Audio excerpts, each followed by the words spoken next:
atau gen jahat pada seseorang ini bisa diluruskan, bisa dipaksa untuk menjadi baik karena dengan sanksi yang tegas tadi. Mungkin itu yang bisa kita sampaikan di kesempatan tadi. Kiai Paimin ini anaknya tokoh perampok Pak Tono ini itu ternyata juga gen jahat itu tetap mengalir pada dirinya, di mana dia juga sering ngakali umat, sering banyak kasus yang dalil-dalil gitu dan lain-lain semacam itu. Dan tidak itu saja, anaknya Kiai Paimin ini itu ternyata berteman dengan salah satu adiknya Mas Dr. Maksum, gitu, teman sekolah. Dan ternyata si cucu yang ini itu terkenalnya kan bapaknya Kiai, mbahnya Kiai Samin. Itu ternyata si cucu ini itu juga suka mutil, suka nyolong, suka mencuri uangnya teman-temannya. Jadi gereja itu tetap mengalir. Assalamualaikum warahmatullahi wabarakatuh. Rahayu Nusantaraku.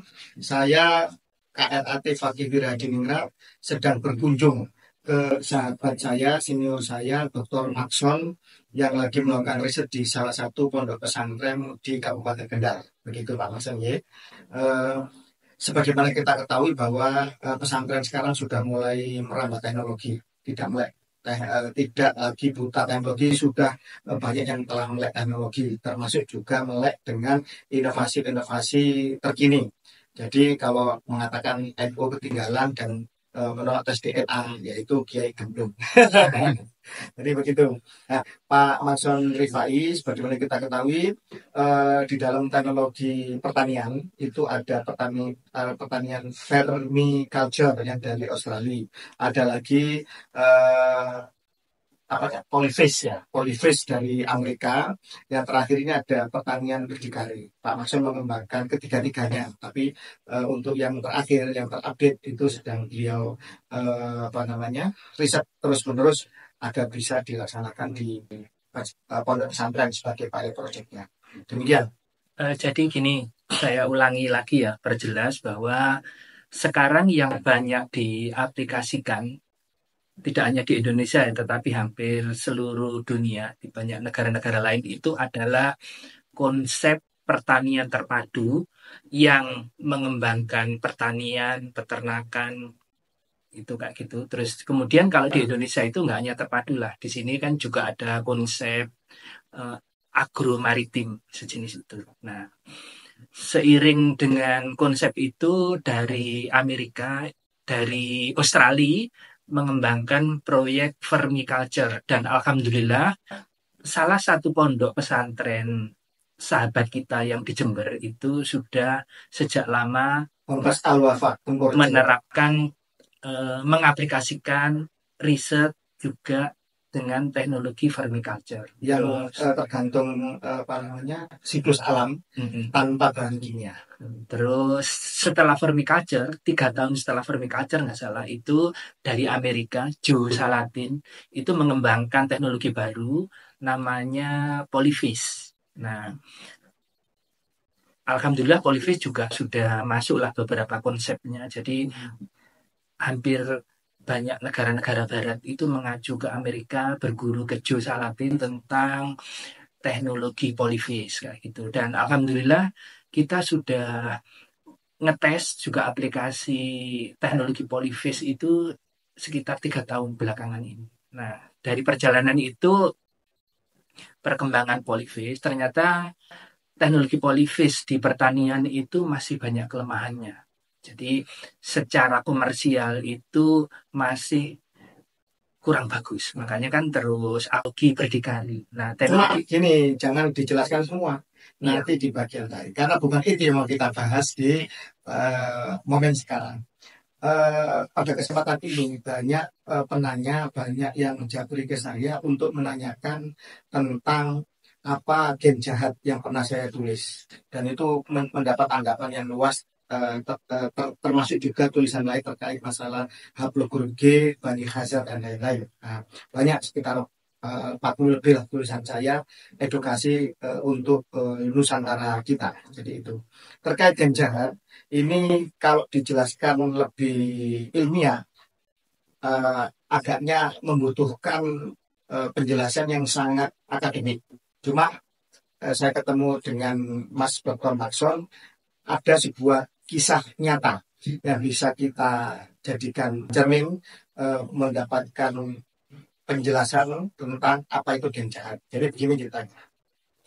Ada seorang kiai itu yang berjalan kaki Riaudo dari kota Blitar ke Banyuwangi. Beliau aslinya dari Banyuwangi. Selama perjalanan itu beliau berpikir. Ketika sampai di Banyuwangi, beliau akrab dengan keluarganya Mas Dr. Maxon di Banyuwangi. Dan kemudian sebagai salah satu dharma baktinya ada seorang perempuan yang eh, menipu daya beliau, menawarkan diri untuk menjadi istrinya, ternyata sudah hamil duluan. Nah, tahunya ya setelah apa namanya, setelah melahirkan, setelah menikah baru tahu kan gitu, Mas Mason ya, kalau kurang lebih seperti itu. Nah, perempuan ini ternyata dihamili oleh tokoh perampok di zaman itu. Nah, namanya Pak Tono, gitu ya, Pak Tono perampoknya. Nah, Kiai ini namanya Kiai Samin. Taruhlah begitu, kita samakan. Setelah kemudian lahir, si anak ini berarti kan bukan anaknya Pak Kiai Samin, berarti anaknya kepala rampok Pak Tono itu, namanya taruhlah Paimin. Paimin itu kemudian dididik dengan baik oleh Kiai Samin hingga dimasukkan pesantren dan sesuai harapannya akhirnya menjadi Kiai, ya Kiai kampung lah semacam itu. Tetapi ternyata walaupun dididik dengan baik dan benar dengan segala daya upaya, Kiai Paimin ini anaknya tokoh perampok Pak Tono ini itu ternyata juga gen jahat itu tetap mengalir pada dirinya, di mana dia juga sering ngakali umat, sering banyak kasus, yang dawil-dawil gitu dan lain-lain semacam itu. Dan tidak itu saja, anaknya Kiai Paimin ini itu ternyata berteman dengan salah satu adiknya Mas Dr. Maxon, gitu, teman sekolah. Dan ternyata si cucu yang ini itu terkenalnya kan bapaknya Kiai, mbahnya Kiai Sarni. Itu ternyata si cucu ini itu juga suka mutil, suka nyolong, suka mencuri uangnya teman-temannya. Jadi geng jahat itu tetap mengalir. Sementara Kiai Sarni sendiri punya anak Kiai, ya Kiai kampung lah semacam itu. Tetapi ternyata walaupun dididik dengan baik dan benar dengan segala daya upaya, Kiai Paimin ini anaknya tokoh perampok Pak Tono ini itu ternyata juga gen jahat itu tetap mengalir pada dirinya, di mana dia juga sering ngakali umat, sering banyak kasus, yang dawil-dawil gitu dan lain-lain semacam itu. Dan tidak itu saja, anaknya Kiai Paimin ini itu ternyata berteman dengan salah satu adiknya Mas Dr. Maxon, gitu, teman sekolah. Dan ternyata si cucu yang ini itu terkenalnya kan bapaknya Kiai, mbahnya Kiai Sarnin. Itu ternyata si cucu ini itu juga suka mutil, suka nyolong, suka mencuri uangnya teman-temannya. Jadi geng jahat itu tetap mengalir. Sementara Kiai Sarnin sendiri punya anak kandung dengan istri yang kecelakaan ini. Taruhlah namanya siapa Pak Maksud? Si Mas B lah. B atau gitu. Bokil taruhlah gitulah. Nah, yang bokil ini itu baik, akhlakul karimah, walaupun dia tidak jadi ulama ya. Dia menempuh menjadi petani biasa di desa, tapi orang sangat baik, beda karakter dengan yang tadi anaknya rampok tadi, walaupun mereka diasuh oleh ayah dan ibu dalam satu rumah.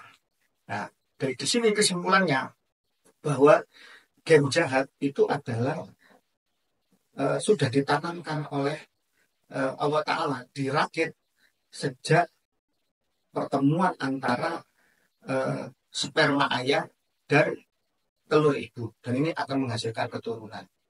Nah, bisa dikatakan Mas Dr. Mason terkait mengenai masalah gen jahat ini.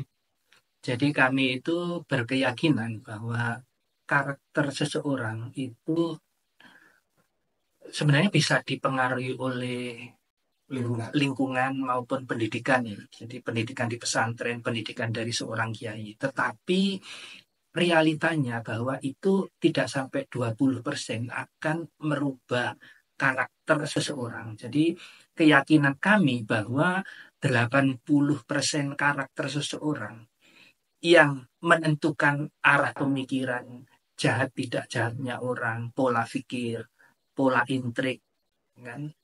Itu 80% itu berasal dari genetika atau diwariskan dari leluhurnya. Lingkungan orang lain meskipun toh mendidik mereka bukan hanya sejak lahir ya kan, karena di lingkungan pesantren itu seseorang yang masih dalam kandungan pun itu sudah di training, sudah diwiriti tiap malam itu sama Pak Kiainya. Itu pun sebenarnya masih Kalah kuat kalah kuat, pengaruhnya dengan iya, gen dengan asli, genetik asli. dengan bibitnya. Jadi begini penjelasannya para pemirsa Nusantara sekalian. Taruhlah ini mangga gadung, jelas kualitasnya lebih enak berkualitas dibanding mangga kueni yang kualitasnya lebih rendah, rasanya menyengat dan getahnya keras dan gitu. Tetapi bagaimana caranya supaya mangga kue ini bisa punya nilai tambah, nilai ekonomis yang sama dengan mangga gadung? Berarti dia harus di treatment khusus, mungkin dijadikan kue, dijadikan dodol atau jajanan yang berkualitas sehingga dia nanti eh, nilai jualnya itu sama dengan mangga gadung yang seandainya mana lagi ya, gadung atau mana lagi ya, yang seandainya tidak diapa-apain pun ini sudah berkualitas, sudah enak, sudah mahal harganya. Jadi itu. Nah, dalam masalah kasus pemalsuan nasab Nabi di Nusantara oleh sebuah klan imigran dari Yaman ini, itu treatment khusus ini, maka menurut hemat kami adalah adanya pemaksaan, adanya regulasi, adanya sanksi yang keras dan tegas kepada mereka-mereka yang mencoba untuk memalsukan nasab Nabi, harus dengan kaidah yang benar, harus dapat isbat nasab dari apa namanya leluhurnya dari negeri asal, harus tes terus tes DNA. Kalau memang misalkan dia harus lulus laki-laki, ya harus kromosom Y-nya ya harus teruji benar dengan sampling keluarga nasab Nabi di seluruh dunia, dengan keluarga Hashimi, dengan keluarga kerajaan Saudi, dengan keluarga kerajaan mana Uni Emirat yang itu dari keturunan Nabi Ismail misalkan seperti itu. Jadi harus dengan dipaksa, dengan regulasi yang kuat, yang keras, yang menekan, sanksi yang juga tegas. Jadi dengan cara itulah mangga kue ini tadi ini bisa memiliki nilai tambah atau gen jahat pada seseorang ini bisa diluruskan, bisa dipaksa untuk menjadi baik karena dengan sanksi yang tegas tadi. Mungkin itu yang bisa kita sampaikan di kesempatan tadi. Untuk kesempatan yang lain mungkin Mas Mansur akan memberikan edukasi masalah pertanian terpadu nanti di kesempatan lain. Insya Allah demikian. Ya, itu aja yang bisa kami sampaikan. Semoga kurang lebih 10 menit ini bisa menjadi edukasi pemahaman kita semua. Link tersemat terkait mengenai masalah gen jahat tulisan saya. Ya, matur nuwun. Wassalamualaikum warahmatullahi wabarakatuh. Rahayu Nusantaraku. Jaya selalu, merdeka.